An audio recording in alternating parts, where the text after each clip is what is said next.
नमस्कार दोस्तों, एक बार फिर से स्वागत है हमारे इस वीडियो में। आज हम बात करने जा रहे हैं दैनिक जीवन में हस्तरेखा ज्ञान का क्या उपयोग है।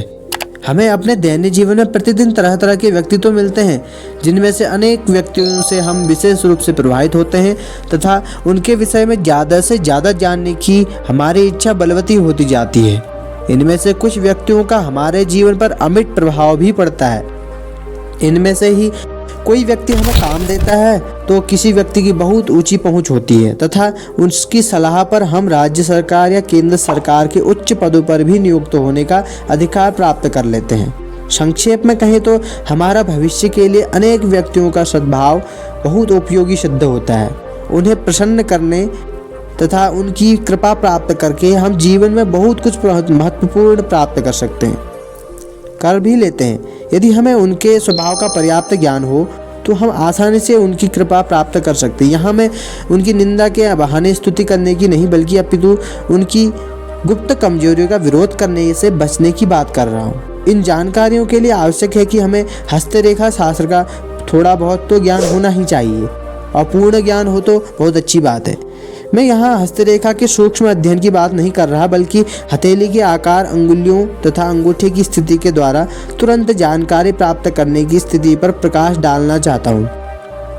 समाज के उच्च तथा निम्न वर्ग के लोगों से मिलने के पश्चात इस बात को आसानी से समझा जा सकता है कि हाथों के आकार के अनुसार संबंधित व्यक्ति में कौन कौन सा गुण प्रखर है या उसमें किस गुण की कमी है।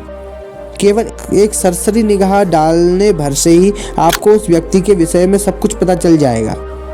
पूर्ण रूप से व्यावहारिक बनने के लिए मैं उन सभी व्यक्तियों से संबंध में जानकारी देने का प्रयत्न करूंगा, लगभग जिनसे जीवन में प्रतिदिन भेंट होती रहती है, जिनको अपनाकर इस प्रकार के व्यक्तियों से मिलना लाभकारी व श्रेयस्कर सिद्ध होगा, जिससे उसे फायदा मिलेगा। सर्वप्रथम संबंधित व्यक्ति के अंगूठे पर दृष्टि डालना बहुत आवश्यक होता है। सबसे पहले जब आप जातक को देखें तो उसके अंगूठे पर दृष्टि डालें, उसके अंगूठे को देखें, वह कैसा है। यह देखा जाना चाहिए कि अंगूठा किन गुणों को प्रकट करता है, वह किस गुण से भरपूर मात्रा में भरा हुआ है, उसमें क्या गुण है। यदि किसी जातक के अंगूठे का पहला यानी नाखून वाला पोर, जहाँ पर नाखून होता है, उस वाला पोर अगर बहुत लंबा हो तो वह निश्चित है कि सामने वाला जो व्यक्ति होगा वो निरंकुश शासन के गुण होंगे। उसमें जो है निरंकुश शासन के गुण होंगे तथा उसमें अनियंत्रित शासन करने की भावना भी विद्यमान होगी। वह ऐसा शासन कर सकता है जैसा हम कल्पना भी नहीं कर सकते हैं। ऐसे व्यक्ति की प्रशंसा करना बड़ा सार्थक सिद्ध होगा।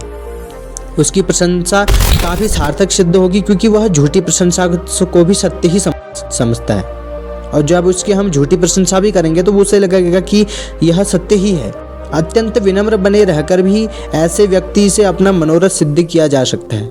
यदि आप अत्यंत विनम्र भी बने रहेंगे तो ऐसे व्यक्ति से अगर आप प्रशंसा के द्वारा अपना कार्य निकाल सकते हैं, यह उस व्यक्ति का गुण होता है।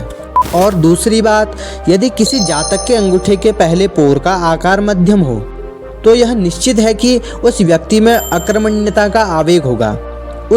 इस कमजोर बिंदु की पुष्टि अन्य अंगुलियों की स्थिति से करने के बाद ही ऐसे व्यक्ति के साथ व्यवहार किया जाना चाहिए। और तीसरी बात क्या है, यदि किसी जातक के अंगूठे का पहला पोर हो, अगर पहला पोरवा जो है बहुत छोटे आकार का हो तो संबंधित जातक जो होता है वह बहुत दुर्बल इच्छा शक्ति वाला होता है। उसकी मनोदशा साहस की सबसे ऊंची स्थिति में तुरंत ही निराशा के गर्त में गिरने वाली होती है।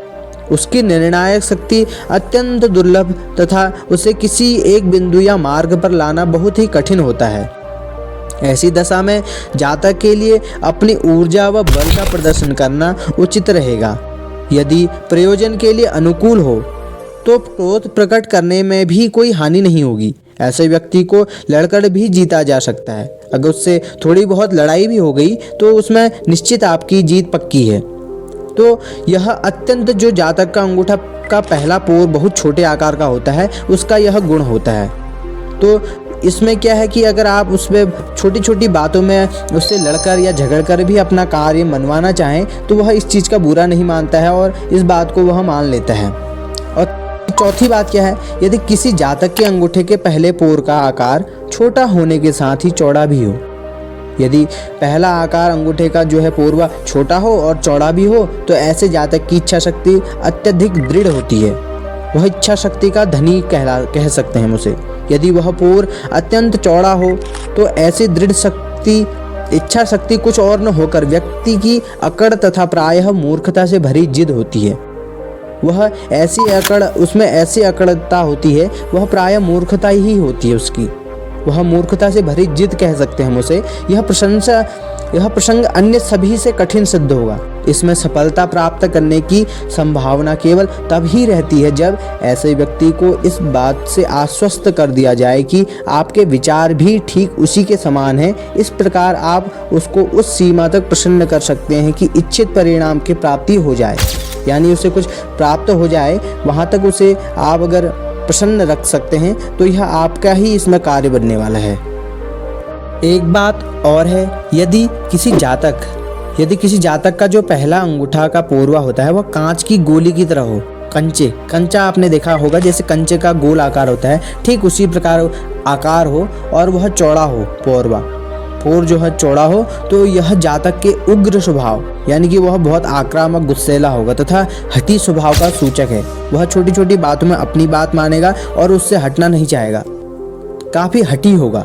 ऐसा स्वभाव इस जातक का सूचक होता है। ऐसी दशा उत्पन्न होने पर धीरज रखना श्रेयस्कर होगा। यदि ऐसी कभी दशा हो भी जाए तो वहाँ पर धीरज रखना ही ठीक रहेगा। क्रोधावेश को निकल जाने दें, यह आवेश बाद में भी उत्पन्न हो सकता है, लेकिन आशा समाप्त नहीं हो जाती, क्योंकि छोटे अंगूठे वाला जातक अंत में अवश्य ही झुक जाता है। यदि किसी जातक के हाथ में खोलने पर उसका अंगूठा पीछे की ओर मुड़ता हो, जैसा अंगूठा खोला तो उसका अंगूठा जो है पीछे की ओर मुड़ जाता है, यह काफ़ी लोगों के हाथों में देखा जाता है, तो वो यह समझ लेना चाहिए कि संबंधित जातक उदार मना है और ऐसे जातक को कोई व्यथापूर्ण कहानी सुनानी चाहिए जिसमें दुख दर्द भरी हो। व्यथापूर्ण ऐसी कहानी उसे सुनानी चाहिए, साथ ही आपकी आवाज़ में वास्तविक वेदना के स्वर भी हो, तभी उस जातक के हृदय की करुणा को उभारा जा सकता है तथा आप उसके हृदय के द्वार खोलकर उसकी आत्मा तक पहुंच सकते हैं। यदि किसी जातक का अंगूठा पीछे की ओर काफ़ी ज़्यादा झुक जाता है तो ऐसा जातक मुक्त हस्त व फिजूल खर्च करने वाला होता है। यह ज़्यादा से ज़्यादा खर्च करता है और वहाँ खर्च करता है जहाँ उसे आवश्यकता नहीं है, उसे नहीं करना चाहिए, वहाँ वह फिजूल का खर्च करता है, जो अपने धन की भांति ही अपने प्रभाव को भी मुक्त हृदय से व्यस्त कर देता है। जैसा उसका धन है वह फिजूल खर्ची है, उसी प्रकार उसका स्वभाव भी मुक्त हृदय का है। खुल के वह अंदर की बातों को बोल देता है और स्वभाव से स्वच्छंद रहता है। यह ऐसी स्थिति है कि वह जातक आपको इच्छित वस्तु देने के बाद पुनः आपसे पूछेगा कि आपको कुछ और तो नहीं चाहिए। आइए अब अंगूठे के दूसरे पोर पर विचार करें। यदि किसी जातक के अंगूठे का दूसरा पोर लंबे व मोटे आकार का हो तो ऐसे जातक में पर्याप्त तर्क व सामान्य ज्ञान होता है। ऐसे जातक से व्यवहार करते समय स्पष्ट कथन करें तथा किसी ऐसी बात को करने से बचें जिससे विवाद हो सकता हो। यदि किसी जातक के अंगूठे का दूसरा पोर छोटा व पतला हो, लेकिन पहला पोर यानी नाखून वाला भाग लंबा हो, तो व्यक्ति की इच्छा शक्ति चरम सीमा तक दृढ़ होती है। वह विवेकपूर्ण बात को सुनना भी पसंद नहीं करता। यदि ऐसी स्थिति हो जाती है तो उससे व्यर्थ व अनुचित चीज भी मांग लेनी चाहिए। अंगूठे पर विचार करने के बाद अब हम अंगुलियों पर विचार करेंगे। यदि किसी जातक की अंगुलियों के जोड़ों में गांठें न हो तथा वे अधिक लंबी व पतली हो और उनके सिरे नुकीले हों, तो जातक के विचार अत्यंत रहस्यमय होते हैं तथा वह आध्यात्मिक विषयों के प्रति लगाव रखने वाला वह गुह्य विज्ञान में दक्ष होता है। यानी कि वह छिपाने वाला जो विज्ञान यानी ज्योतिष विज्ञान हम कह सकते हैं, जैसे उसमें वह काफ़ी आगे तक निकला होता है, उसमें एक नंबर पर कार्य करता है वो। ऐसा जातक के साथ मेलजोल बढ़ाते समय उसके प्रति सहानुभूतिपूर्ण रुख अपनाना चाहिए तथा जब भी मौका मिले इस दिशा में उसके शौक की प्रशंसा करनी चाहिए। और यदि किसी जातक की अंगुलियां बहुत नुकीली हों तो ऐसा जातक झूठ बोलने वाला, तौर तरीकों में लगातार परिवर्तन करने वाला तथा उदारता का झूठा नाटक करने वाला व उल्लासपूर्ण प्रवृत्ति का होता है। ऐसे जातक के साथ स्वयं अपना प्रदर्शन भी बढ़ा चढ़ाकर किया जाना चाहिए तथा उसकी निंदा के बहाने स्तुति करते समय अत्यधिक विनम्रता बनाए रखनी चाहिए। यानी उसकी तारीफ भी करें तो उसमें भी काफ़ी विनम्रता बनाए रखें। हो सकता है वह आप पर भी भड़क जाए। यदि और किसी जातक की अंगुलियां छोटी हो और नाखून कुतरे हुए या खंडित से हो, दरार जैसी बीच में पड़ी हो, तो ऐसा जातक शीघ्र क्रोधित हो जाता है, उसे गुस्सा बहुत जल्दी आ जाता है, अधीर आलोचना करने में रुचि रखने वाला होता है तथा छोटी से छोटी बात पर भी लंबी चर्चा करने वाला होता है। उसकी यह धारणा रहती है कि केवल उसके द्वारा किया गया कार्य ही श्रेष्ठ ढंग से होता है, अन्य लोगों द्वारा किया गया नहीं। उसे दूसरों का किया गया कार्य भी नहीं दिखता, चाहे दूसरा व्यक्ति कितना भी अच्छा कार्य करे, लेकिन उसे वह पसंद नहीं आता। यह भी एक कठिन प्रसंग होता है, इसमें संघर्ष करने की आवश्यकता नहीं होती। ऐसे जातक को अपनी बात पूरी तरह कह लेने दें। इस प्रकार आप उसे उसकी आशा के अनुरूप संतुष्ट कर सकेंगे, क्योंकि वह दूसरों की आशाओं पर ही निर्भर रहता है।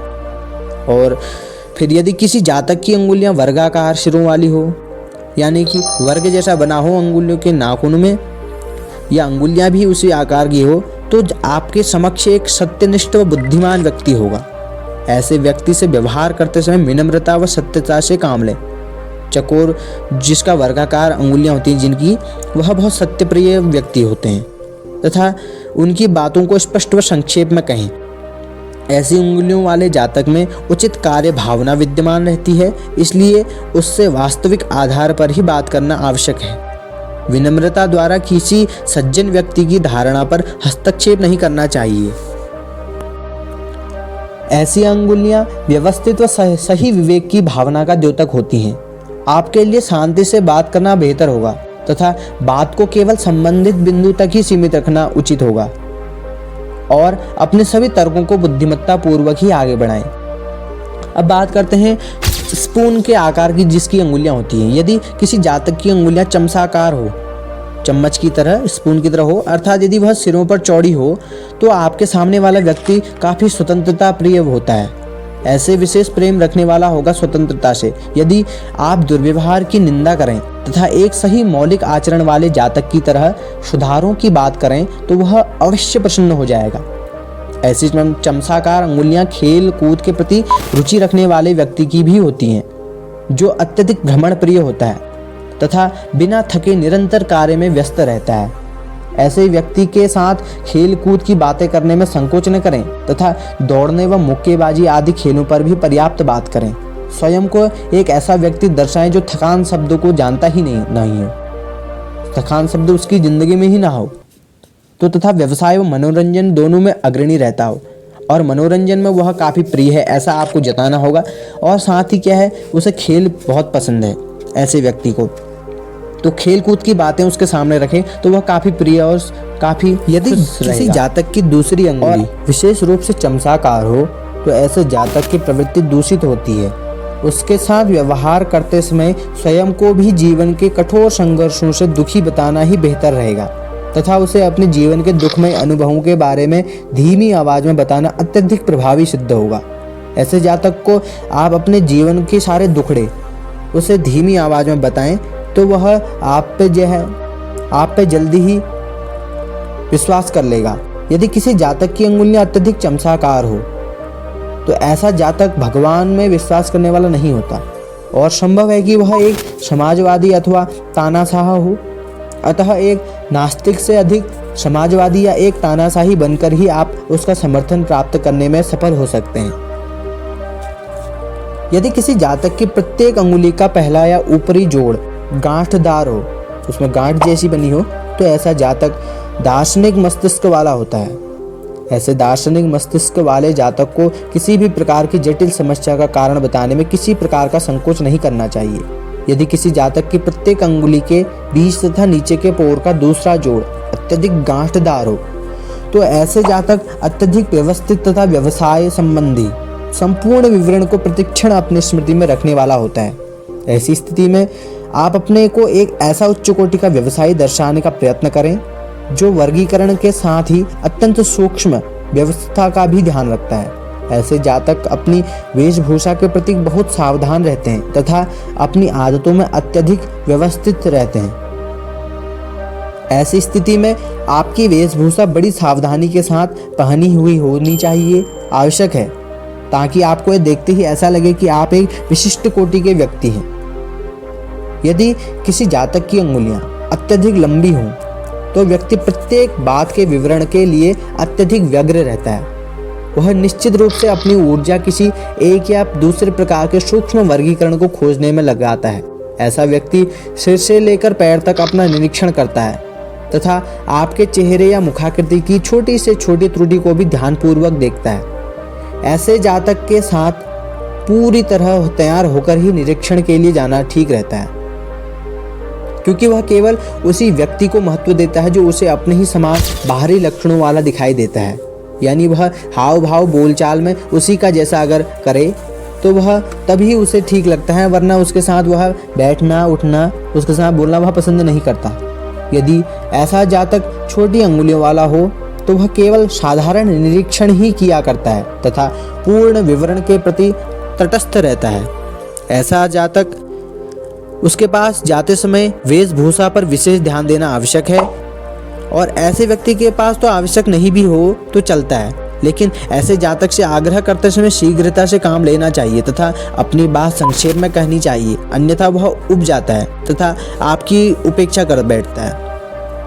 यदि किसी जातक की अंगुलियां चिकनी हो अर्थात उसके जोड़ों पर गांठें न हो तो वह ऐसा जातक बड़ी आसानी से प्रभावित हो जाता है तथा अधूरी बताई बात को भी तुरंत समझ लेता है। ऐसे जातक के साथ शीघ्रता से बोलें तथा उसे बीच में टोका टाकी करने दें। बात आप निश्चित रूप से यह मान लें कि शब्दों के मुंह से बाहर निकलते ही वह आपके द्वारा कही गई बात पर आशय समझ गया है।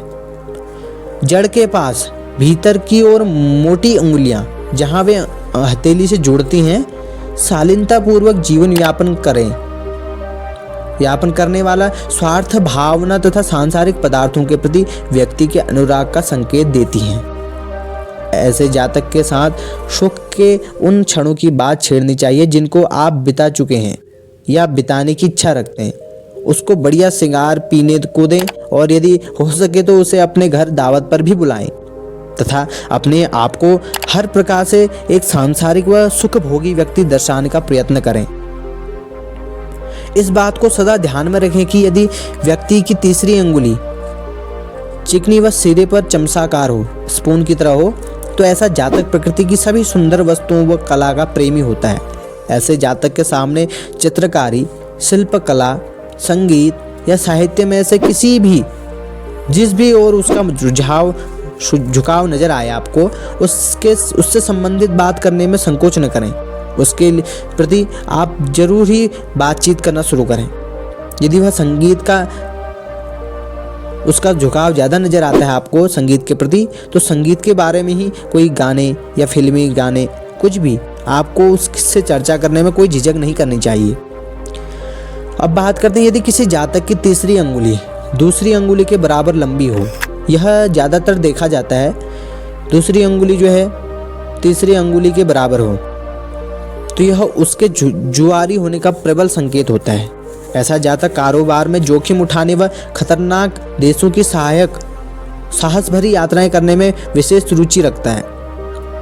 खतरनाक जो देश हैं उनमें जो है साहस भरी यात्राएं वह कर सकता है, विशेष इसमें रुचि भी रखता है। आप उससे ताश के खेल का जिक्र कर सकते हैं और यह भी कह सकते हैं कि आप किसी ऐसी बड़ी संस्था को भी जानते हैं जिनमें सावधानीपूर्वक कुछ पूंजी निवेश करने से व्यक्ति करोड़ों का स्वामी हो सकता है। यानी उसमें अगर वह सट्टा लगाए तो वह जीत सकता है, वह काफ़ी पैसा उससे मुनाफा कमा सकता है। इस बारे में कही गई प्रत्येक बात को वह बड़े चाव से सुनेगा तथा आपको भी इसी प्रकार की कहानी कोई न कोई सुनाएगा, तो आपको भी यह पसंद आएगा। इस बारे में कही गई प्रत्येक कहानी उसे भी पसंद आएगी। जिस व्यक्ति से आपके द्वारा संपर्क किया जा रहा है और जिसका हाथ खुलने पर आप उसके अंगूठे की जड़ को भी देख सकते हैं, जिसे हस्तरेखा शास्त्र में शुक्र पर्वत कहा जाता है, इसे शुक्र स्थल कहते हैं, यदि वह सुविकसित हो तथा थोड़ा सा उभरा हुआ भी हो तो ऐसा जातक उदार मनोवृत्ति का होता है तथा अपने साथियों की सहायता करने के लिए वह सदा तत्पर रहता है। ऐसे जातक को सदा उदार वाणी से ही उत्तर दें। यदि वह आपसे हाथ मिलाए तथा आपको उसका हाथ कठोर प्रतीत होता हो, समझ ले कि वह जातक कर्मनिष्ठ है, यानी वह कार्य के प्रति ज़्यादा महत्वता देता है। वह काम करने में डरता हिचकिचाता नहीं है। वह हर प्रकार का काम कर लेता है। लेकिन यदि उसका हाथ गर्म हो तो यह मानना चाहिए कि वह जातक सभी कार्यों को अत्यधिक फुर्ती से करने वाला है। तब आप उसके साथ अपने काम धंधे के संबंध में जोर शोर से बातें करें ताकि वह यह भी जान सके कि आप लगातार कार्य करते रहना पसंद करते हैं, जिससे वह आपके प्रति ज़्यादा रुझाव रखेगा, ज़्यादा झुकाव उसका आपके प्रति बढ़ जाएगा। यदि किसी जातक का हाथ अत्यधिक गर्म व लचीला हो तो ऐसा जातक स्वभाव से आलसी होता है और ऐसे जातक के संबंध में इन बातों पर विशेष ध्यान आपको रखना आवश्यक होगा। आलसी व्यक्ति पर कभी भी विश्वास नहीं करना चाहिए। भले ही वह आपसे अत्यंत उदार पूर्वक बातें क्यों न कर रहा हो, ऐसा जातक निश्चित रूप से स्वार्थी होता है और आपके जाने के बाद आपके विषय में ध्यान नहीं देता। यह भी निश्चित है कि वह आपकी सहायता के लिए एक कदम भी आगे नहीं बढ़ाएगा। अंत में आपको एक बात और बता दूं कि विकृत आकार की अंगुलियां वाले, मुड़े हुए व छोटे नाखून वाले तथा मुदगर की आकृति के अंगूठे वाले, हनुमान जी की गदा के जिसकी अंगुलियां हो अंगूठे, वह व्यक्ति के साथ को खतरनाक मानने की बात भी ध्यान में रखनी चाहिए। उस प्रकार के अंगूठे वाले व्यक्ति के साथ को खतरनाक मानने की बात में भी ध्यान रखनी चाहिए। आप उसके संपर्क से स्वयं को जितनी जल्दी अलग कर सकें उतना ही अच्छा आपके लिए बेहतर होगा, क्योंकि वह कब अपनी बात से पलट जाए, कब वह किस बात पर चले जाए, आपको पता नहीं चलेगा। यह जानकारी यहाँ बिना किसी कारण के नहीं दी जा रही है। यह हस्तरेखा शास्त्रों को जानने वाले तथा इस पर विश्वास करने वाले सैकड़ों लोगों के अनुभवों पर आधारित है, जिसे आर्पेंटिकनी द्वारा अपने उल्लेख में सम्मिलित किया गया है। आर्पेंटिकनी एक जाने माने हस्तरेखाविद हैं। इनकी बात पर यह ध्यान देना बहुत आवश्यक होता है। प्रकृति द्वारा हमारा शरीर और इसके अंग इस प्रकार निर्मित किए गए हैं कि वे जीव द्रव की अधिक से अधिक मात्रा को अपनी ओर आकर्षित कर सकें तथा पूरी तरह विकसित हो सकें। इसमें कोई संदेह नहीं कि हमारे सूक्ष्म लेकिन अत्यंत महत्वपूर्ण अंग यानी मस्तिष्क के विचारों में भी इसी जीव द्रव का या विद्युत धारा का प्रभाव रहता है। हमारी नैतिकता व शारीरिक पूर्णता को इसी द्रव का विशुद्ध तत्व ही पुष्ट करता है तथा अन्य अनेक लक्षणों को भी जीवंतता प्रदान करता है। संक्षेप में, धरती की प्रत्येक जीवित वस्तु में प्रवेश करने वाली तथा इस संसार के समस्त तत्वों को परस्पर अटूट बंधन में बांधने वाली इस दैवी प्रकाश किरण का नाम ही विचार है। मानव जाति में यह किरण कभी कभी पूर्णता की उच्चतम कोटि को प्राप्त कर लेती है। यदि आपने अभी तक हमारे चैनल को सब्सक्राइब नहीं किया है तो हमारे चैनल को सब्सक्राइब जरूर कर लीजिएगा और ऐसे ही वीडियो देखने के लिए वीडियो को लाइक और शेयर भी कीजिएगा। आर्पेंटिकनी का कहना है कि प्रायः महिलाओं की प्रवृत्तियां भी पुरुषों के समान ही होती हैं, परंतु चमचाकार व वर्गाकार हाथ वाली महिलाओं की प्रवृत्तियां उतनी तीव्र नहीं होती जितनी कि पुरुषों की होती हैं। तो फिर मिलते हैं अगली वीडियो में, तब तक के लिए अपना ख्याल रखें। धन्यवाद।